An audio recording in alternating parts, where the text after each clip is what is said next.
क्या क्लास है? 22 दिसंबर 1967। अधिकार चला है मुझे प्यार की जिंदगी देने वाले। ओम। रूहानी बाप रूहानी बच्चों आत्माओं को समझाते हैं। आत्मा कहाँ निवास करती है? तत्व पर निवास करती है। ये आत्मा का बड़ा तत्व है।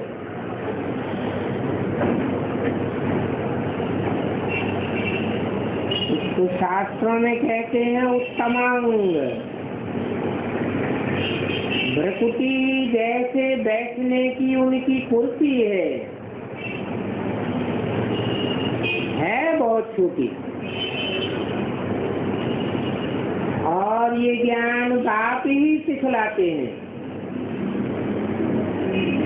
बाप कहते हैं बच्चे तुमने आधा कल्प भक्ति की है।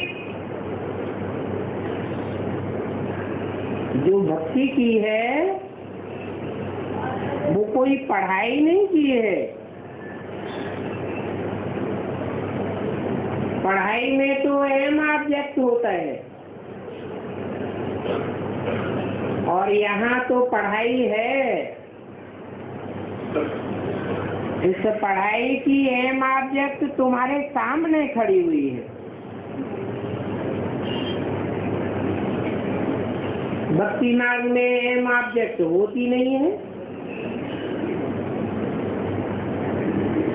उनके लिए हम कोई से डिबेट नहीं कर सकते। भले कोई भी धर्म वाला हो, हम तो उनकी आत्मा को ही देखेंगे।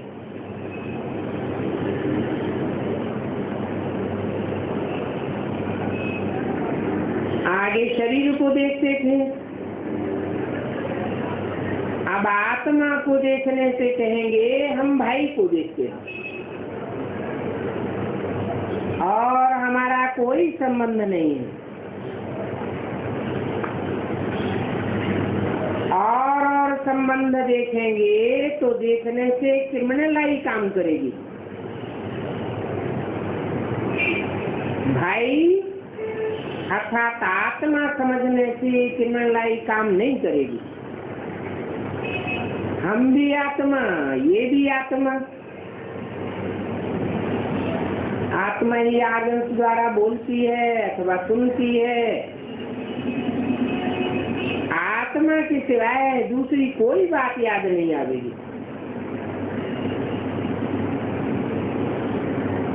बाप कहते हैं देह के सभी संबंधियों को छोड़ अपन को आत्मा समझ, दूसरे को भी आत्मा देखना पड़े। ये प्रैक्टिस पक्की करनी है। इस पुरुषार्थ के बगैर इतना उच्च पद थोड़े ही मिल सकता है।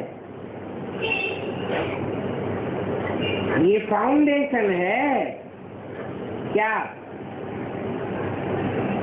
अपन को ज्योति बिंदु आत्मा समझना। मैं आत्मा हूँ या रीति पक्का करना है। ज्ञान है ही बिल्कुल अलग। शंकराचार्य तुमको कहते हैं साक्षात करो। शास्त्रों में क्या लिखा हुआ है उनका अर्थ बताओ। अब इसमें तो साक्षात करने की बात ही नहीं है।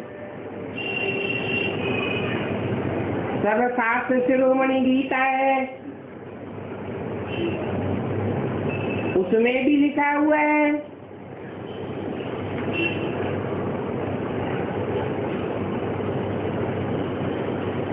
जब मनुष्य शरीर छोड़े तो भ्रुवोर मध्य प्राणमावेश सम्यक।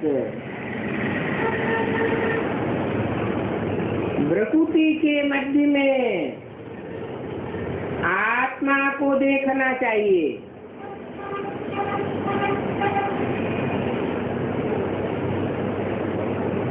और आत्मा का रूप क्या बताया? अणोमणीयान् समस्मरेत्य है। अणु से भी अनुरूप आत्मा है, जिसकी ज्योति आंखों से निकलती है।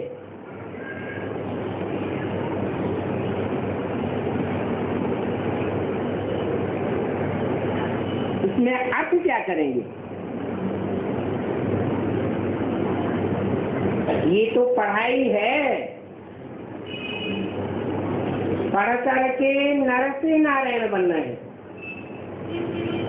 अमरपुरी में जाना है। आदि तो मृत्युलोक में बैठे हैं।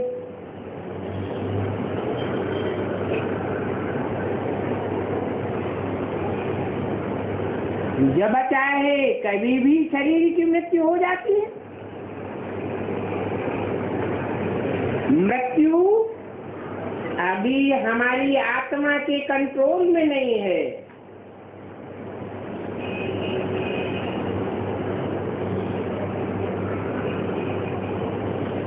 अमरपुरी में जाने के लिए पुरुषार्थ करना है, प्रैक्टिस करनी है, या बैठ करके साक्षात करना है। पढ़ाई में कब डिबेट होती है क्या? वो लोग तो ड्रामा को बिल्कुल ही नहीं जानते। तुम बच्चे तो जानते हो, शिव बाबा हमको पढ़ाते हैं। इस पढ़ाई से फिर हम आधा कल्प सुख पाते हैं। तो जो शिव बाबा तुमको बैठे पढ़ाते हैं, उनकी तुम पूजा करते हो क्या?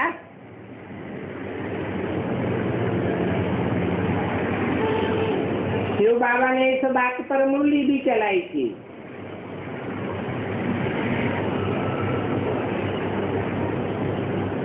उनको समझाना चाहिए, जिस शिव बाबा को तुम पूजते हो वो तो ज्ञान का सागर है, और वो ज्ञान का सागर हमको पढ़ाई रहे हैं।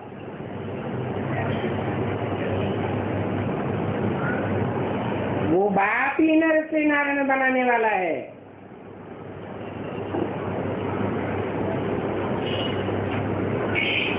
उनकी पहले पहले भक्ति भी अभी विचारी होती है।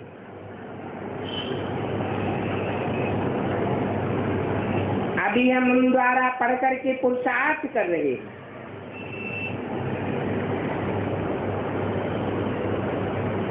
किन द्वारा? शिव बाबा द्वारा पढ़ करके पुरुषार्थ कर रहे हैं। मीडिया कौन बताया? स्वयं शिव बाबा। ये लिखना चाहिए ना, बलवा नहीं पढ़ेंगे।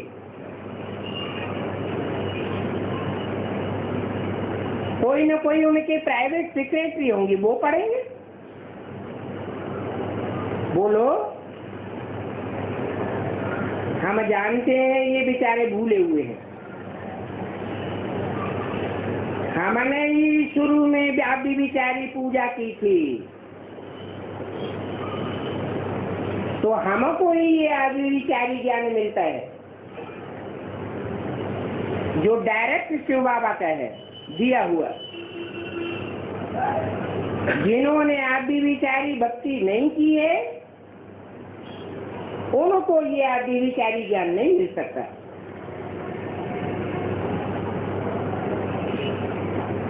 आदि तो सब विचारी पूजा करते रहते। एक तरफ मंदिर में जाकर के शिव की आरती भी उतारेंगे, जल चढ़ावेंगे, दूसरी तरफ देवियों की भी पूजा करेंगे।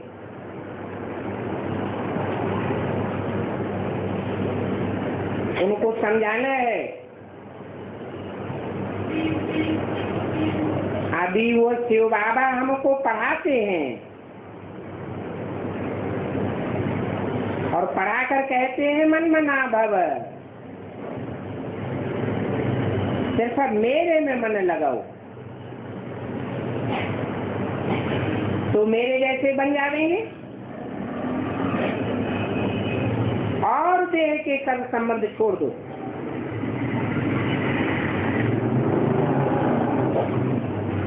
पतित पावन मैं ही हूँ और तुम उनकी अभी पूजा करते हो। हमको वो पढ़ाए रहे हैं।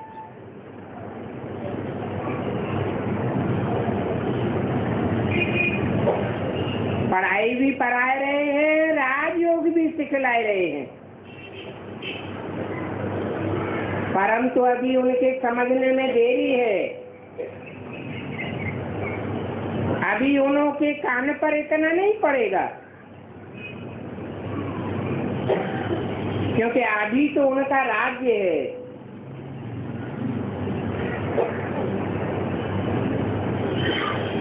तुम जानते हो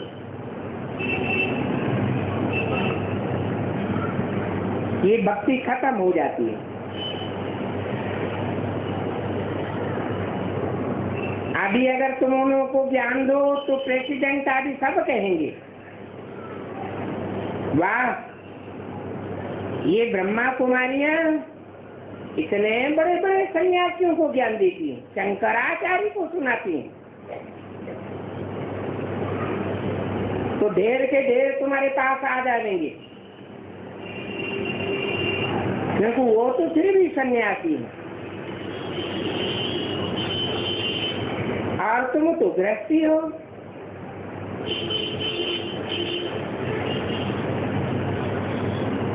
तुमने सन्यासियों को जीत लिया तो बाकी और क्या चाहिए। इन सन्यासियों आदि को पिछाड़ी में तुमने ज्ञान दिया। क्यों पिछाड़ी में ज्ञान देने लायक क्यों बने?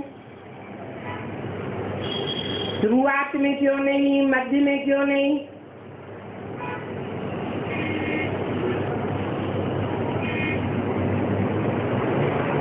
क्योंकि सन्यासी कहते आए हैं गृहस्थी जीवन गिरिहस्थी का जीवन है, क्योंकि खुद तो वो पवित्रता के ऊपर विजय प्राप्त नहीं कर सके गृहस्थी जीवन में रहते हुए। जन्म जन्मांतर छोड़ छाड़ करके भागते रहे। उनको पढ़ाने वाला ऊंच से ऊंच बाप नहीं मिला, जिसका गायन भक्ति मार्ग में प्रवृत्ति मार्ग का है या निवृत्ति मार्ग का है। भक्ति मार्ग में ऊंच से ऊंच गृहस्थी कौन है? जो भगवान के रूप में गाया हुआ है, शंकर पार्वती। उनको जगत का पितर कहा जाता है, पूर्वज कहा जाता है।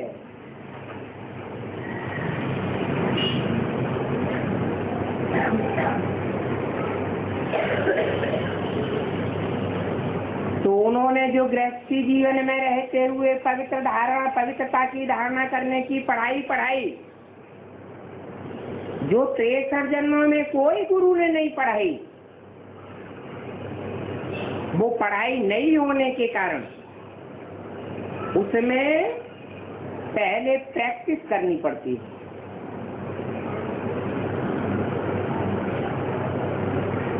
इसलिए बोला है अभ्यासेन तो कौन्तेय, अभ्यास के द्वारा ही ये आत्मा कर्म करते हुए भी अपनी स्वयं स्थिति में स्थित हो सकती है।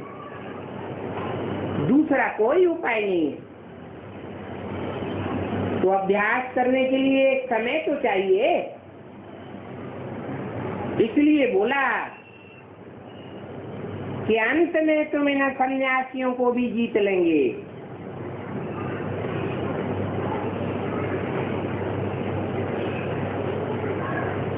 अभी तुम कोई बड़े मठ वाले को ज्ञान दो और वो इस तरफ आ जाए तो भी बहुत बड़ा नाम वाला हो जाएगा। फिर मनुष्य भी मुझ जाएंगे, रिवॉल्यूशन हो जाएगा।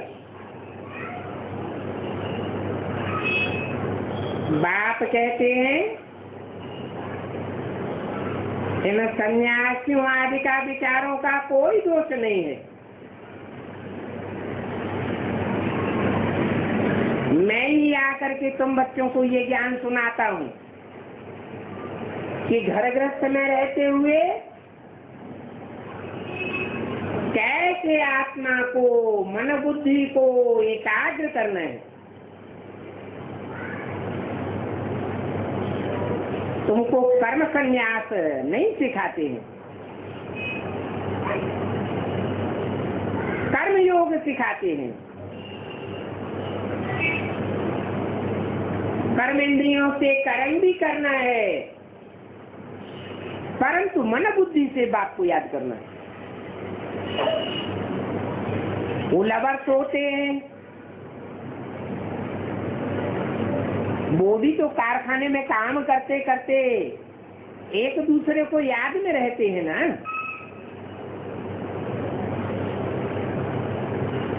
या याद में रहने के लिए झाल मंजीरा बैठ कर बजाते हैं। कोई तपस्या करते हैं क्या? नहीं। जहाँ सहज सहज दिल लग जाती है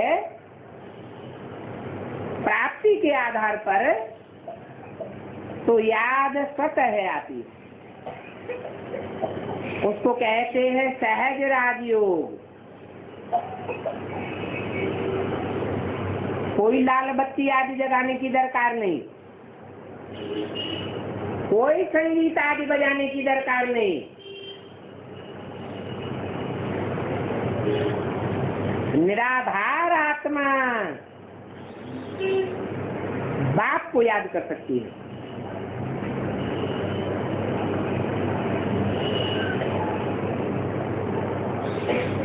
इस ज्ञान के लिए डिबेट आदि करने की तो दरकार ही नहीं।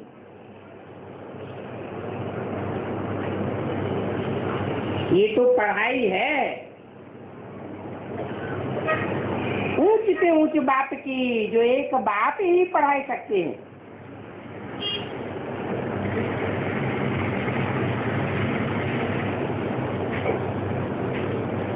तुम्हारा नारायणी नशा है।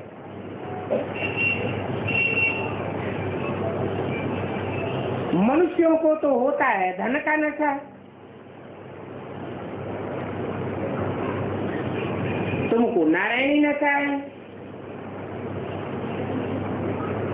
उनके पास धन है तो धनवान होने के कारण उनको धन का नशा होता है, और तुम्हारी बुद्धि में कौन बैठ गया?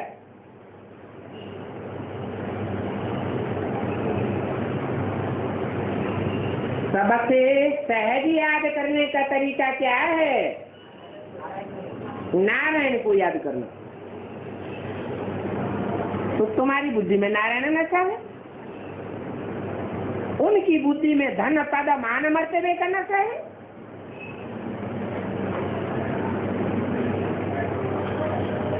जैन भी संत समय का ही है। किनकी दबी रही धूल में किनकी राजा खाए, किनकी ले गए चोटा किनकी आग जलाए। अभी ये दुनिया ही खलास होने वाली है। चाहे कितने भी कोई धनवान हो, उनके धन का ये हस्र होना है। जल्दी वो समय आने वाला है, आ रहा है।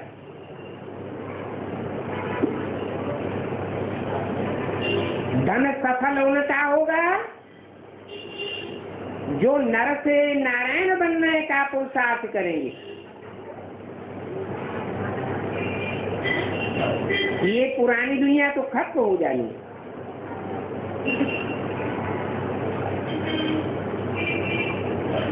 संन्यास का अर्थ क्या है तो भी कोई नहीं जानते।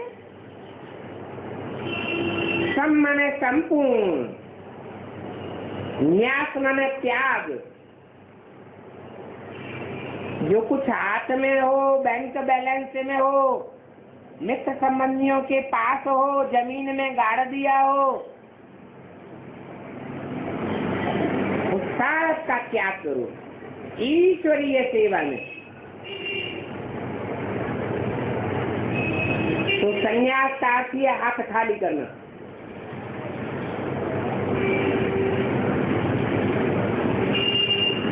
वो तो घर से ही बाहर चले जाते हैं, पैसा आदि भी नहीं ले जाते हैं, जा करके सन्यासी ड्रेस पहन लेते हैं। अहमदाबाद में ऐसे बहुत स्थान है सन्यासियों के लिए, भंडारा लगा पड़ा है, उनको बहुत माल मिलते हैं। इस दुनिया से वैराग आ जाता है। परंतु तुम्हारे पास तो बहुत ताकत है, तुमको आधा कल्प के लिए बहुत धन माल मिल जाता है।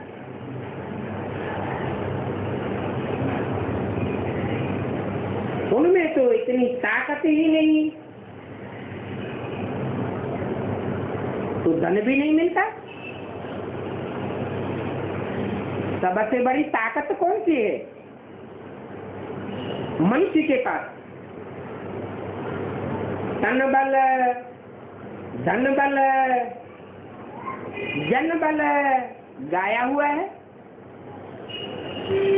परंतु ये सब विनाशी धन है। मनुष्य के पास सबसे बड़ा पावर जो है, जिसकी सुरक्षा की कोई परवाह नहीं कर रहा है,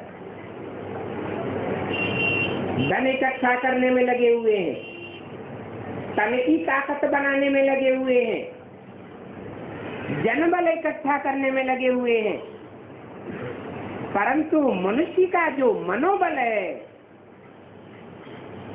बुद्धि बल है,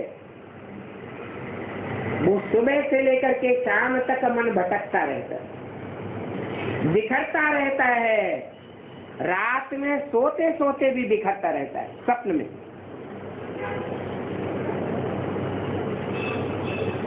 तो उसको एकाग्र करने का पुरुषार्थ किसी को पता ही नहीं है।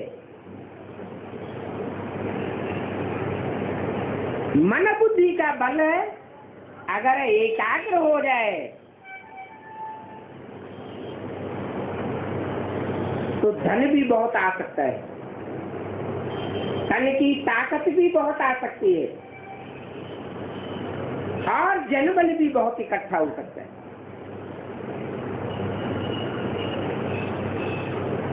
तो चार बलों में से सबसे ज्यादा पावरफुल बल कौन सा हुआ?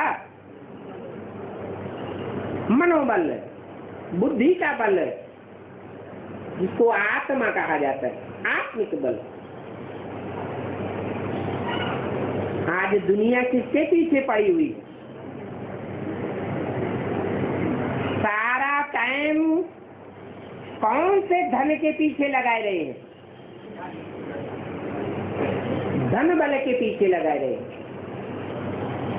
धन बल के पीछे भी इसलिए लगाए रहे हैं कि अपनी देह और देह के संबंधी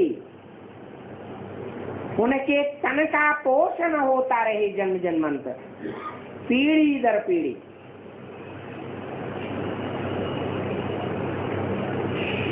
परंतु अब तो विनाश होना है। एटॉमिक एनर्जी बन चुकी है। 70 साल पहले न भगवान आया था और न ये एनर्जी तैयार होना शुरू हुई थी। भगवान बाप आते हैं तो दोनों कार्य एक साथ कराते हैं। नई दुनिया की स्थापना का कार्य भी शुरू होता है और पुरानी दुनिया के ध्वंस का काम भी शुरू हो जाता है।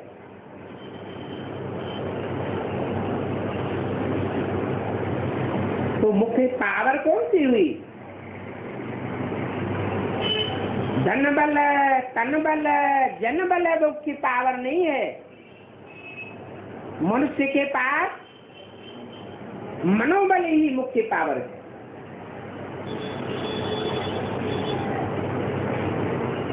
ये सन्यासी जब तमो प्रधान बन जाते हैं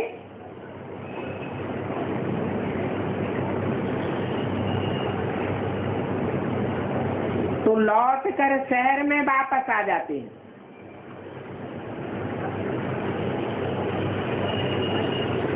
वो चाहे बाहर की दुनिया के सन्यासी हो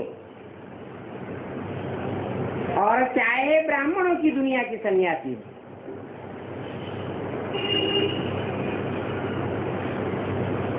ब्राह्मणों की दुनिया में भी जो बीते के सन्यासी थे वो पहले कहाँ रहते थे?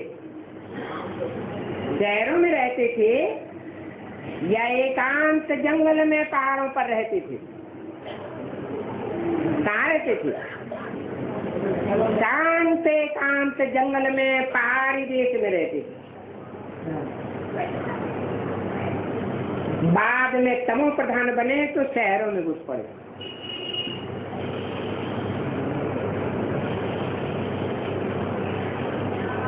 तो बेसिक की बात हुई। बेसिक वाले तो देवी बच्चे हैं बुद्धि से, उनकी बात छोड़ दो। ब्राह्मणों की दुनिया में जो एडवांस्ड है उनमें भी जो सन्यासियों के बीज हैं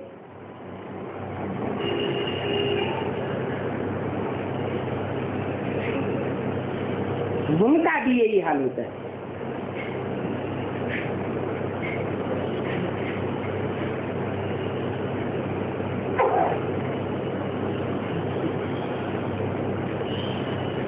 ये भी तमो प्रधान बन जाते हैं तो फिर लौट कर घर वापस आ जाते हैं।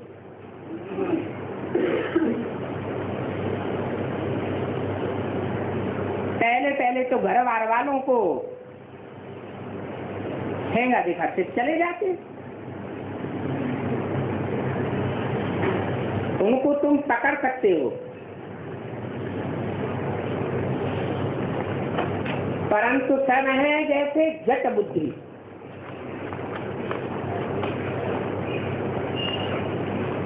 22 दिसंबर 1967 की वाणी का दूसरा पेज। उन जट बुद्धियों को बाप का और बाप के असली ज्ञान का पता ही नहीं है, अपने ही अहंकार में रहते हैं।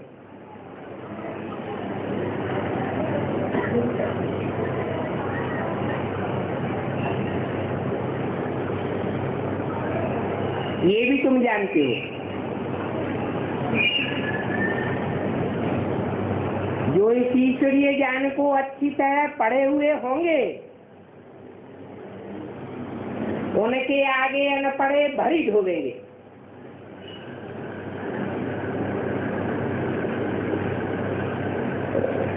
लक्ष्मी नारायण के चरणों में तो सब झुकते हैं। क्यों? बड़े से बड़े सन्यासी भी ओम नमो नारायण कहेंगे, नारायण को नमन करेंगे। क्यों झुकते हैं उनके चरणों में सब? और देवताओं की ग्लानि भी कर सकते हैं, करते हैं, भगवान की भी ग्लानि करते हैं। लेकिन लक्ष्मी नारायण की ग्लानि कहीं शास्त्रों में नहीं है। उनसे जाए धन मांगते हैं।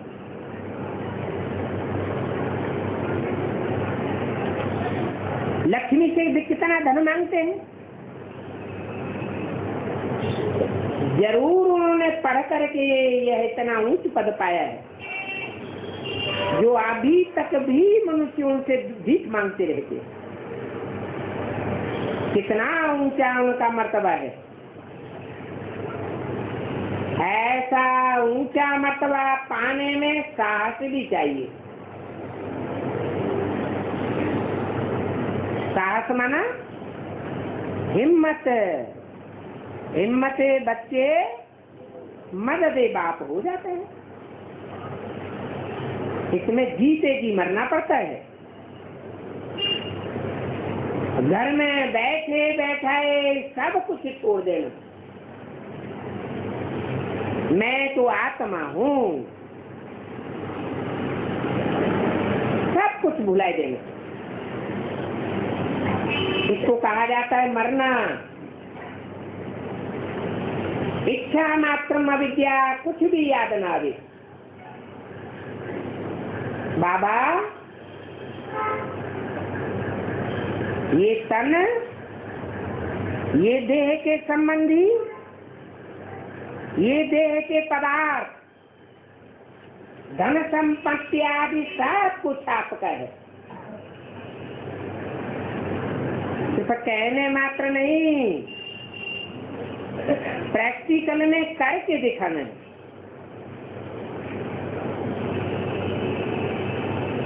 जो नहीं करेंगे प्रैक्टिकल में, आखिरी में उनको भी मरना तो है कि बचे रह जाएंगे। तन धन धाम सुहृद परिवार सब खलास होगा या नहीं होगा? सबका आगे पीछे खलास होना।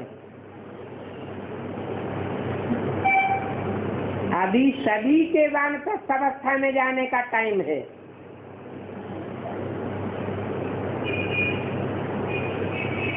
यहाँ तो अकाल मौत भी कितनी होती रहती है, कितने मर जाते हैं। जो नई दुनिया आने वाली है वहां तो अकाल मौत कब नहीं होती। हद की भी अकाल मौत नहीं होती और बेहद की अकाल मौत भी नहीं होती। बेहद की अकाल मौत क्या होती है? हाँ, वहाँ उस नई दुनिया के संगठन में कोई को भी कोई अनिश्चय नहीं आएगा। अनिश्चय रूपी मृत्यु होगी ही नहीं। यहाँ तो बैठे बैठाए पता ही नहीं चलता है इनको क्यों अनिश्चय हो गया, कहाँ चले गए। वो है ही अमरलोक, कोई मरता ही नहीं है। अमरनाथ बाबा और अमरनाथ बाबा के बच्चे, जैसा बाप वैसे वैसे बच्चे। मनुष्य बंदर खावेंगे, ऐसा कैसे हो सकता है?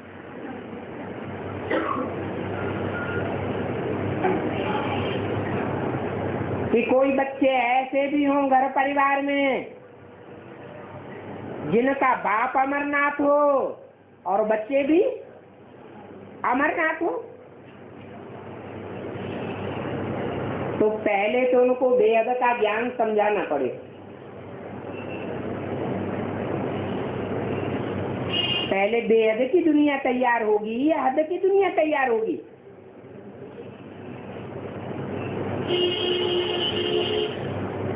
तो बंदर खावेंगे।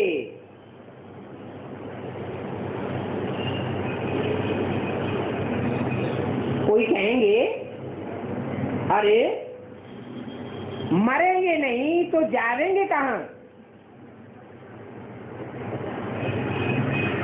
तुम कहेंगे योग बल से वहां एक शरीर छोड़ करके दूसरा लेते, क्या योग बल जब बहुत तीव्र हो जाएगा तो बोला तुम बच्चे ब्रह्मा की तरह दूसरे के शरीर में प्रवेश करके भी पार्ट बजा देंगे। तो ये प्रैक्टिस पक्की हो जाएगी। जब चाहे हम अपना शरीर छोड़ें और दूसरे में प्रवेश करके ईश्वरीय सेवा कर डालें, और जब चाहिए अपने शरीर में वापस आ जाए।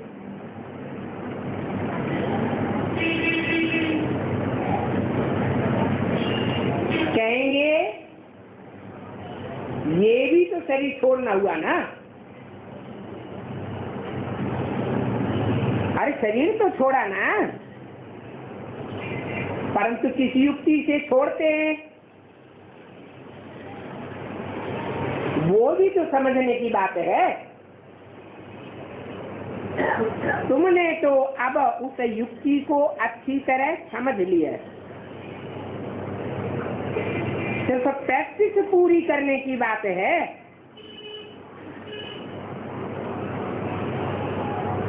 और ये प्रैक्टिस बाप गरीब बच्चों को ही समझाते हैं। धनवान जिनकी जॉइंट फैमिली है,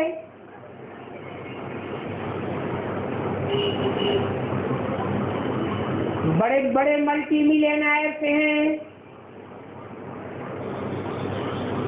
वो तो इस ज्ञान को समझेंगे नहीं। तो पहले यहाँ गरीब अबलाएं ही आती हैं।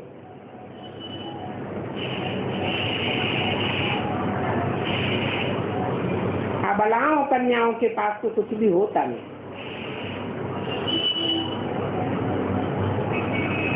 इन अबलाओं को बल देने वाला है बाप।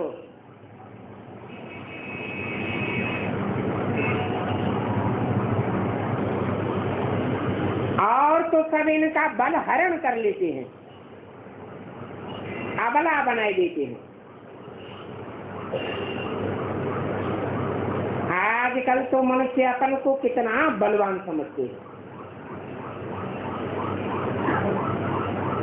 गवर्नमेंट को भी पत्थर मारने में देरी नहीं करते।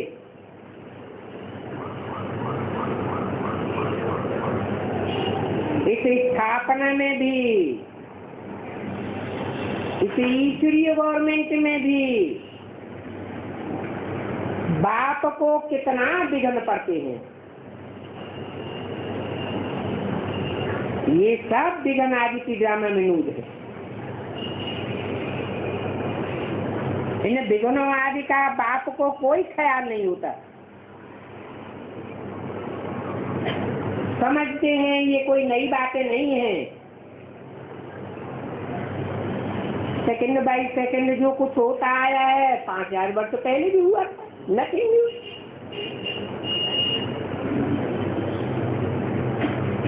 अभी ये म्यूजियम स्थापन किया है, नथिंग न्यू। 5000 वर्ष पहले भी राजा स्थापन की थी।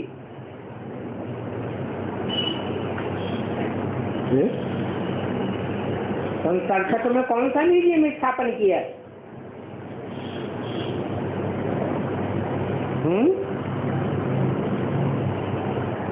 जड़ म्यूजियम स्थापन हुआ या चैतन्य? जड़ म्यूजियम माउंट आबू में तैयार होना शुरू हुआ। और जड़ म्यूजियम भी सब बच्चों को देखने की दिल होती थी।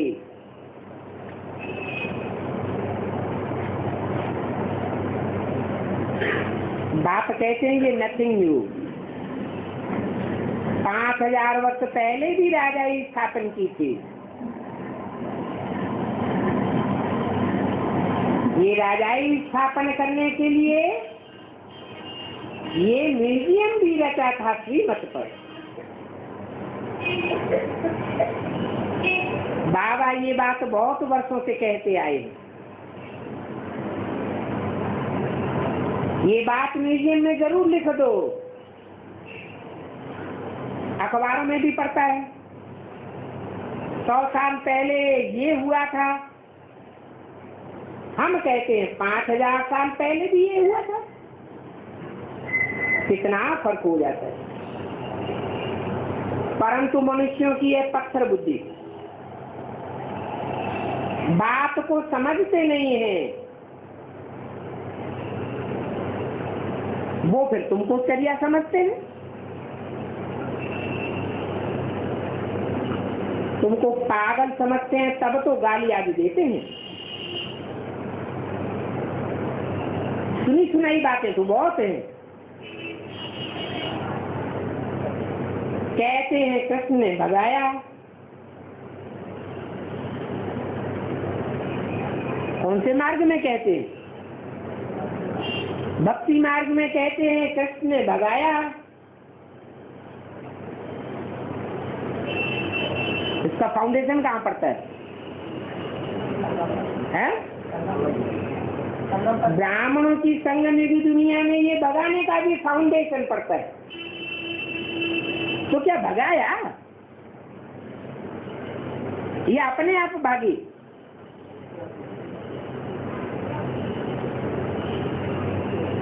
उनको ये थोड़ा ही पता है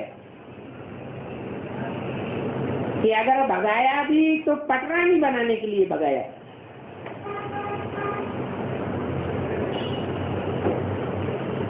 अभी तो तुम समझती हो हम विश्व की महारानी बन रहे हैं।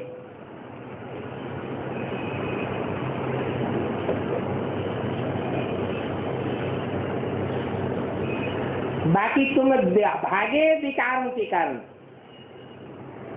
और कोई बात नहीं थी। तो ये सब बातें बाप ही बच्चों के लिए समझाते हैं। ड्रामा के आदि मध्यम को तुम ही जानते हो, और कोई भी बेचारे शंकराचार्य अथवा राजाएं आदि कुछ भी नहीं जानते। दुनिया में तो अनेक प्रकार के ढेर मत हैं, और यहाँ तुमको मिलती है एक मत। ये भी किसी को पता नहीं है कि परमपिता परमात्मा ज्ञान का सागर है, प्रैक्टिकल में है। वो पतितों को पावन बनाने वाला है। तो पतितों को पावन बनाने की ये समझानी भी देनी पड़े। बाप कहते हैं मन मना भव। ये नॉलेज तुम कोई को भी दे सकते हो। बोलो, तुम तो आत्मा हो। अच्छे बुरे संस्कार आत्मा ही नहीं होते, कोई शरीर में नहीं होते हैं। शरीर तो खलास हो जाता है, आत्मा जाकर के पुनर्जन्म लेती है। तो अच्छे बुरे संस्कारों को अगले जन्म में भोगना पड़ता है। सतयुग में तो भोगने की बात ही नहीं है। क्यों? यहाँ भोगने की बात क्यों है?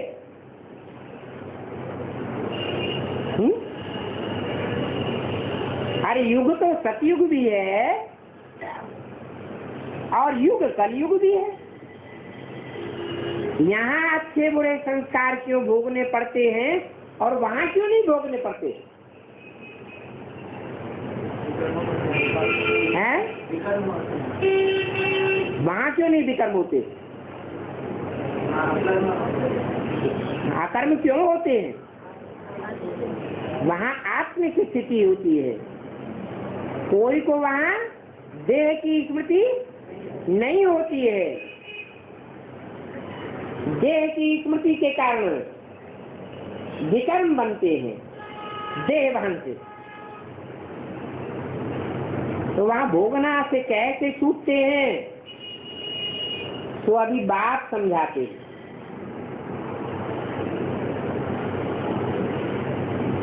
अभी 2 युगों के लिए तुम भोगना से छूट जाएंगे।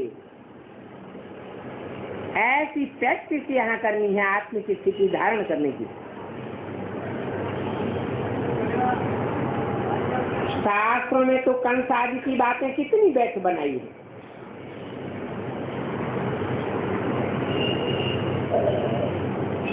कृष्ण के साथ कंस दिखाते हैं। अब वो कौन सा कृष्ण था जिसके पीछे कंस पड़ा हुआ था? दादा लेसरा जी की बात है क्या? उनके पीछे कोई कंस पड़ा हुआ था क्या? नहीं, ये अंत समय की बातें हैं। आगे तो तुम भी कुछ भी नहीं जानते थे। बाप कहते हैं तुम अपने अंदर को पूछो कि पहले हम क्या थे। पहले बिल्कुल डर्टी ब्रूट,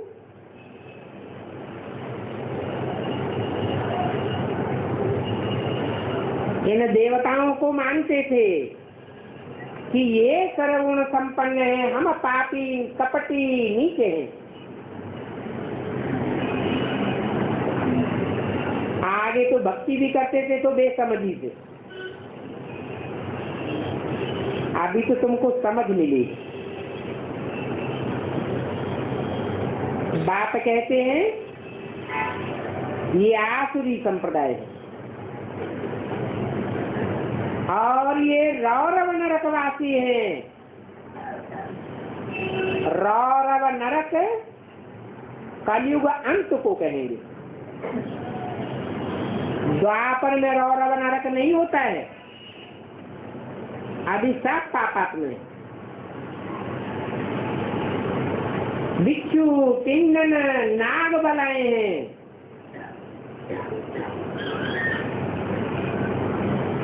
नागलोक का है ना, कितना एक दुख देते।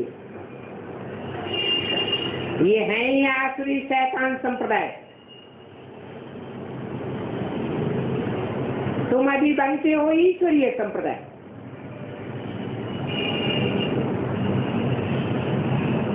तुम इंसान हो, आत्मिक स्मृति की शान में रहने वाले हो। जितनी जितनी प्रैक्टिस करेंगे उतना उतना ईश्वरीय संप्रदाय बनते जाएंगे। फिर अंत में बनेंगे दैवी संप्रदाय। अभी तुमको स्मृति आई है कि अभी हम पुरुषोत्तम बन रहे हैं। हम कोई आसुरी संप्रदाय नहीं है।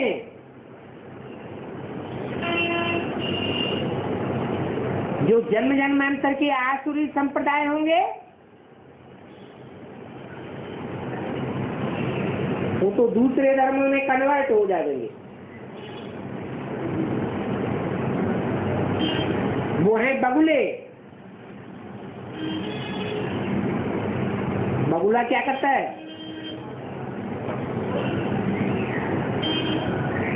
पानी में एक टांग से खड़ा रहेगा। देखने वाले समझेंगे बहुत बड़ा तपस्वी है,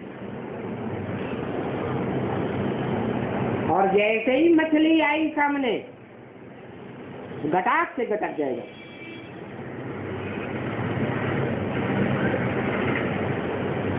तुम तो हंस हो, मोती चुगने वाले।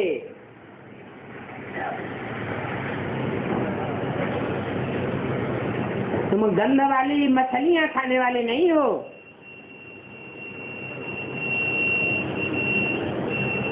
हंस और बगुले इकट्ठे नहीं रह सकते।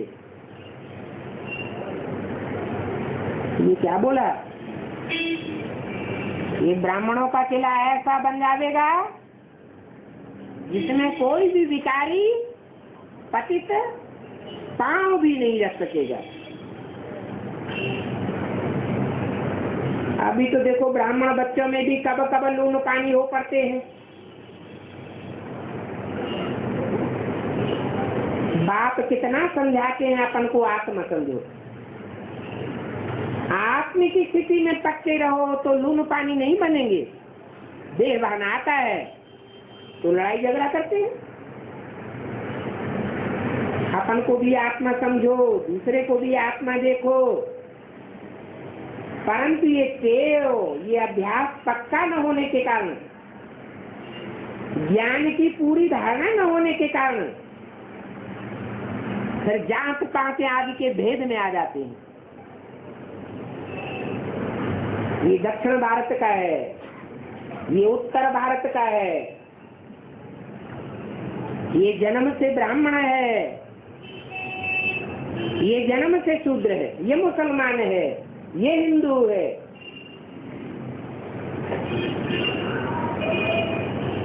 अपन को और दूसरे को आत्मिक रूप में नहीं देखते। आत्मा समझने से कोई भी जात पात आदि का भेद नहीं रहेगा। कोई हिंदू या मुसलमान देखने में नहीं आएगा। बाप कहते हैं ये देह के संबंध छोड़ अपन को आत्मा समझो। ये मारवाड़ी है, ये फलाना है, ये बात बुद्धि से निकल जानी चाहिए। 22-67 की वाणी का तीसरा पेज।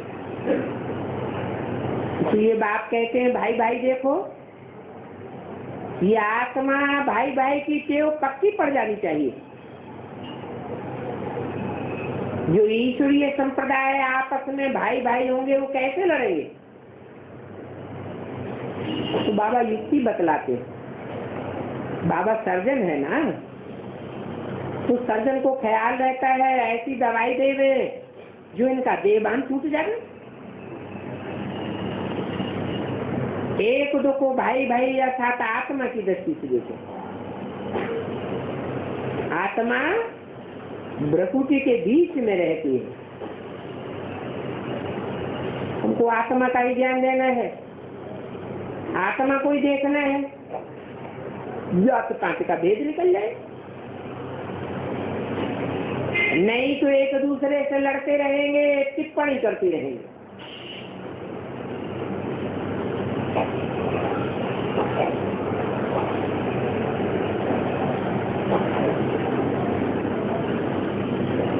इसमें तो भाई भाई देखना है, यही मेहनत करनी है। सन्यासियों को भी तुम समझा सकते हो, परंतु उनको समझाने वाले बड़े होशियार पावरफुल चाहिए। योग का जौहर बहुत अच्छा चाहिए। कई बच्चे योग बल को भी पूरा समझते नहीं। आत्मा की दृष्टि से एक दो को देखें तो प्यार बहुत ही स्थायी रहेगा। ये तो तुम भी समझते हो। ये सारी आसुरी भ्रष्टाचारी संप्रदाय है, परंतु वो अपन को कोई समझते थोड़े ही है। तुम भी पहले नहीं समझते थे, पता ही नहीं था श्रेष्ठ कौन होते हैं और श्रेष्ठ बनते कौन है और श्रेष्ठ देवता बनाता कौन है। तुम अभी बन रहे हो, परंतु कोई की तकदीर में नहीं है तो तदबीर भी नहीं करते हैं। बाप कहते हैं मैं तो एक रस सेवादारी हूँ, सबकी सेवा करता रहता हूँ।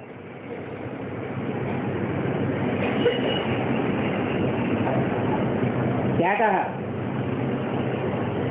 बाप की पहचाने के पॉइंट के एक एक मुरली से इकट्ठे करने चाहिए। अभी क्या पहचान बताई बाप के पास की स्पेशल? बाप एक रस सेवादारी होगा। और बच्चे एक रस नहीं रह पाते। सेवा में एक रस रहे तो पता चले तीन की बात समाने तेज है।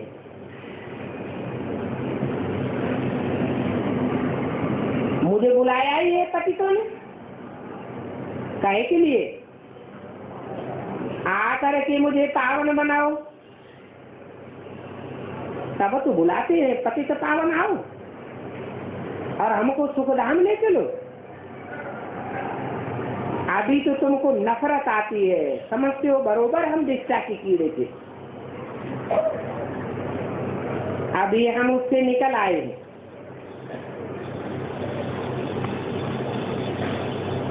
ये दुनिया विषय वैतरणी नदी है, इसमें सर्प सर्पिणियां रहती हैं।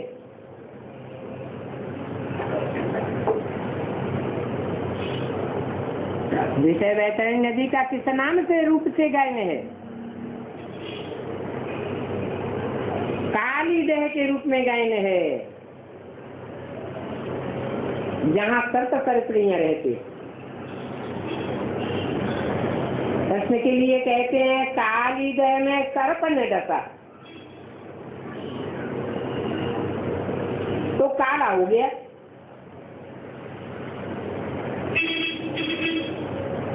काली देह में डुब्बक लगाई होगी तब तो काला हुआ।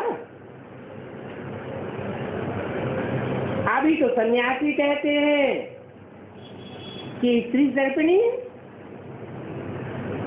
ये थोड़ी समझते थे कि हम भी पहले सर्प थे, डसते रहते थे। पहले पहले तो हमने डसना शुरू किया। काली देह तो है ना। कृष्ण की आत्मा पहले पहले बहुत जन्मों के अंत में थी, जबकि सांवरी थी।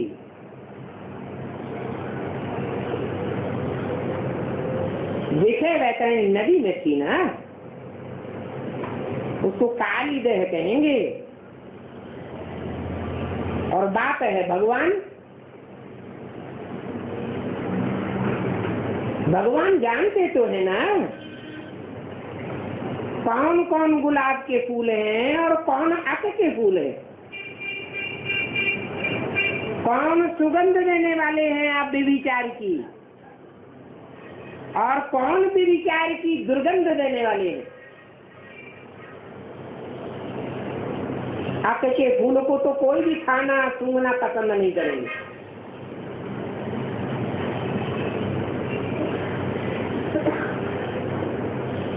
गुलाब के फूलों को तो खाते भी हैं, अर्क बनाकर सूंघते भी हैं।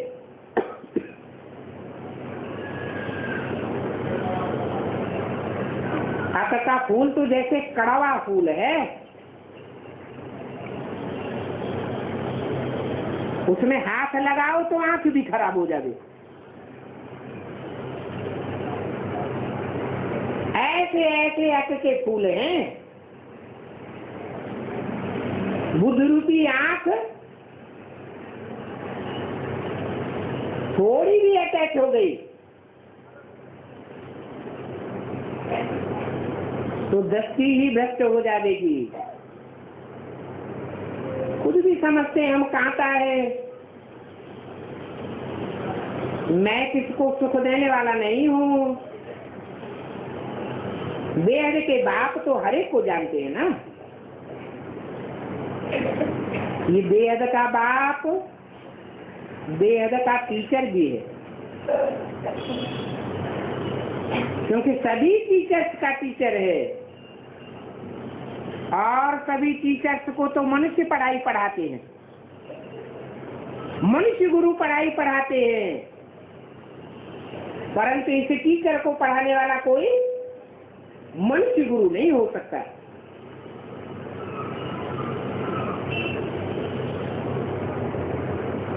ये भी बाप के पार्ट की पहचान। क्या कोई पूछे तुम बाप बाप हिलाए रहते हो, बाप की जीवन कहानी तो बताओ, पहचान बताओ, कैसे जाने की ये बाप है? तो क्या कहेंगे? मुरली में एक एक करके पॉइंट बताते रहते हैं। कलेक्ट करने वाले बच्चे कलेक्ट करेंगे, खुद भी समझेंगे, दूसरों को भी समझा देंगे। तो क्या पहचान बताइए भी कि बाप ऐसा टीचर है जिसको दुनिया में कोई साकार मनुष्य पढ़ाई नहीं पढ़ा सकता, और मनुष्य गुरु हैं वो तो सब मनुष्य गुरुओं के पढ़ने वाले हैं। इस दुनिया में ऐसा कोई टीचर होगा जो कहे हम तुमको ऐसा लक्ष्मी नारायण बनाता हूँ?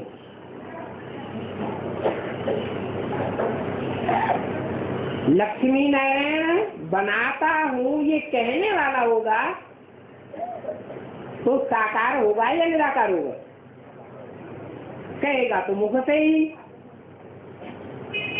और जो बनाने वाला होता है, डॉक्टर बनाने वाला हो, इंजीनियर बनाने वाला हो, तो पहले खुद होगा कि नहीं होगा?